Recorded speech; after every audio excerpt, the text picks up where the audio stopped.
Your Pokemon card business might be losing money, and I'm going to help you fix it.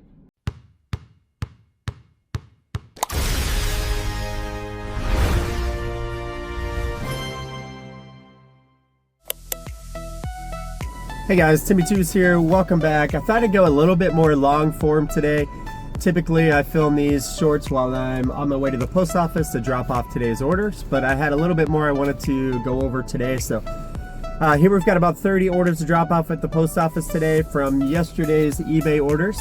I just got the notification from eBay this morning that I just hit 500 orders, and maybe you guys have just reached a milestone as well. Maybe you just did your first 100 orders or 500 orders, or maybe you're doing a few $1,000s in sales every month. But are you looking at your business checking account at the end of every month and it seems to be stagnant or not growing like you would want it to, and you seem to not have enough capital to continue to reinvest into the business?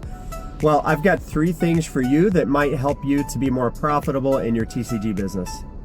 So number 1 is the old adage, and I'm sure we've all heard it: your business won't be profitable for the first couple of years, or it takes a small business a while to get started. So just keep doing what you're doing and you'll get there. I'll tell you, that couldn't be farther from the truth with the TCG business.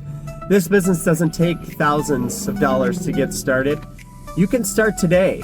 You can start with the few cards that you have in your personal collection that you want to sell to get going, or with a $20 bill in a Facebook Marketplace post for 1,000 or 2,000 bulk cards that you can pick up and start sifting through and selling right now.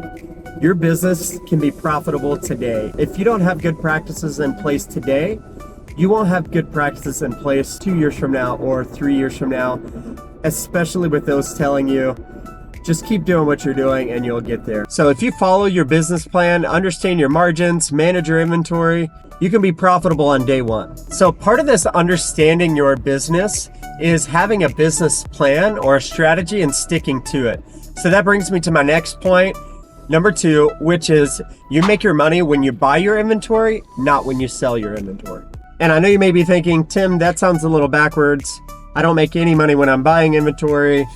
Actually, I just spent $1,000 on this collection. That doesn't make any sense. Well, what if you were to get home with that collection and you sift through and you go, oh no, I offered way too much money for this.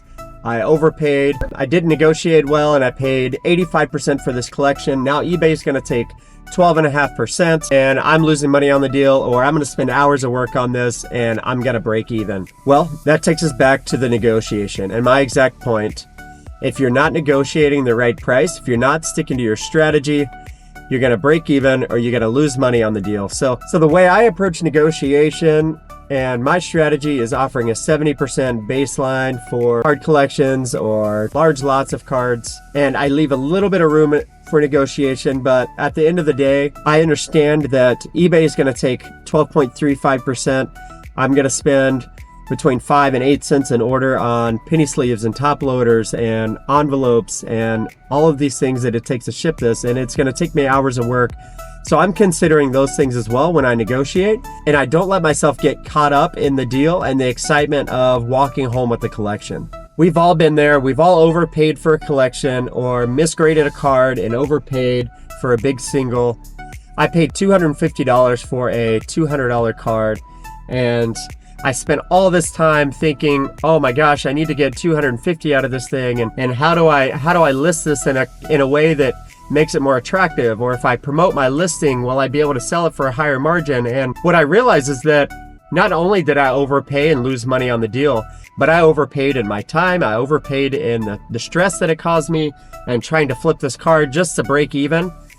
And what I realized is that the quicker I get rid of this card, I can reinvest that capital back into the next bulk of inventory, and I can do better the second time. So I sold the card for a loss, I reinvested that money back into the next lot, and I just learned from my mistake. I spent more time checking out the condition of cards before I made an offer. And I've had very few of those surprises where I get a card home and I think to myself, oh my gosh, I've really overpaid for this. So take your time, do your research, don't get caught up in the deal, and stick to your buying strategy. So point number 3, and arguably the most important, is reinvest your profits. I've made enough money on shiny cardboard. I could have gone out already and bought a nice, shiny, new Huffy bicycle, but I'm reinvesting the profits back into the business. So if every time you're in the green in your business checking account, you want to pull out $100 or $200 to go treat yourself to dinner, or to go rip a bunch of packs just for the thrill of it, you're hurting the business. Your business dollars are your army of little soldiers, each going out and making more money and compounding over time. That $50 collection is turning into a $100 sale, and that $100 sale is turning into the purchase of a $200 collection, and this is going to compound. But you're starting right back from square one again every time you spend those extra dollars. There are going to be things in your business, those unexpected expenses, and you're going to need to go through your checklist of, is this business essential? And what may be essential for my business may not be essential for yours. I just had to purchase a $300 dehumidifier for my basement because it was 80 degrees humidity and it was ruining my inventory. I had hollow foils that looked like a skateboard ramp. For me, that was crucial to the business. Did it feel good pulling $300 out of my business checking account, my second month in business, to go and buy a piece of equipment? Not at all. But was that crucial? Of course it was. But had I pulled that money to go out to eat or for a nice steak dinner and didn't have it for a piece of equipment that was crucial for the business, I'd be in rough shape right now. So let your little army soldier of dollar bills compound, leave that checking account alone, and reinvest in your business. Hey guys, I appreciate you sticking around to the end. If you did so, I've got an extra bonus tip for you, and that's to be a student of the business. Get out there, connect with others who are doing what you're doing. Watch some YouTube videos, join a Discord channel. That's what I did. Shout out to TJ over at Pokemon TCG. Through his content, he helped encourage me to start making content myself.